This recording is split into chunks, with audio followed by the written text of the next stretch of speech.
Taste the Daily. Kovai மாவட்டம் பொள்ளாச்சியை அடுத்த மன்னூர் பகுதியில் விவசாயிகளின் அத்தியாவசிய கோரிக்கைகளை வலியுறுத்தி நடைபெற்ற ஆர்ப்பாட்டத்தில் சட்டமன்ற உறுப்பினர் பொள்ளாச்சி ஜெயராமன் பங்கேற்று ஆதரவு தெரிவித்தார்.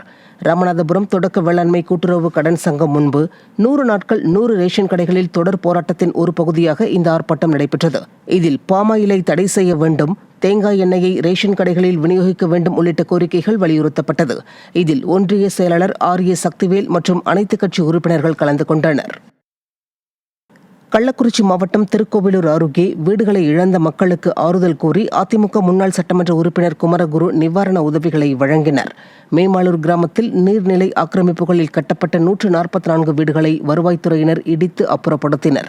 இதை அறிந்த அதிமுக மாவட்ட கழக செயலாளரும் முன்னாள் உளுந்தூர்பேட்டை சட்டமன்ற உறுப்பினருமான குமரகுரு மக்களை சந்தித்து உடனடியாக மாவட்ட ஆட்சியரை அணுகி இடிக்கப்பட்ட வீடுகளுக்கு நிவாரணத் தொகை வழங்க நடவடிக்கை எடுக்கப் போவதாக கூறி 144 குடும்பங்களுக்கும் அரிசி முட்டையை வழங்கினர். இதில் கழக நிர்வாகிகள் பலர் கலந்து கொண்டனர். ராணிப்பேட்டை மாவட்டம் ஆற்காடு அடுத்த விசாரம் நகரத்திற்குட்பட்ட மக்கள் நீதி மய்ய பொறுப்பாளர்கள் மற்றும் நிர்வாகிகள் அக்கட்சியிலிருந்து விலகி அதிமுகவில் இணைந்தனர். அதிமுகவின் விசாரம் நகர கழக செயலாளர் இப்ராஹிம் கலீலுல்லா முன்னிலையில் ராணிப்பேட்டை மேற்கு மாவட்ட கழக செயலாளர் எஸ்.எம். சுகுமார் தலைமையில் 50க்கும் மேற்பட்ட நிர்வாகிகள் மற்றும் பொறுப்பாளர்கள் அதிமுகவில் இணைந்தனர்.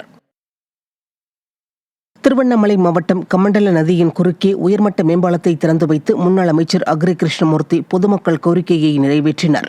வடகரை, துளுவ புஷ்பகிரி, கோலக்காரன்பேட்டை, இந்திரா நகர், ஆலங்காரம், கரிக்குன்று உள்ளிட்ட கிராம மக்கள் அன்றாட தேவைக்கு சந்தவாசல் செல்ல வேண்டும் என்பதால் குறுக்கே உள்ள கமண்டல நதியில் மழைக்காலங்களில் தண்ணீர் செல்வதால் 6 கிலோமீட்டர் தூரம் சுற்றிச் செல்ல வேண்டிய நிலை இருந்து வந்தது.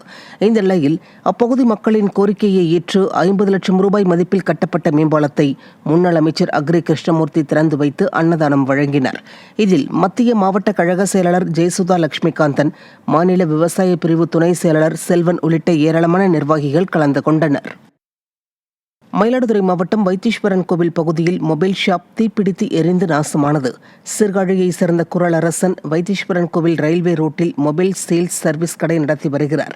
இந்நிலையில் வழக்கம் போல் கடையை திறப்பதற்காக சென்றபோது கடையில் பொருட்கள் தீப்பற்றி எரிந்தது கண்டு அதிர்ச்சியடைந்தார்.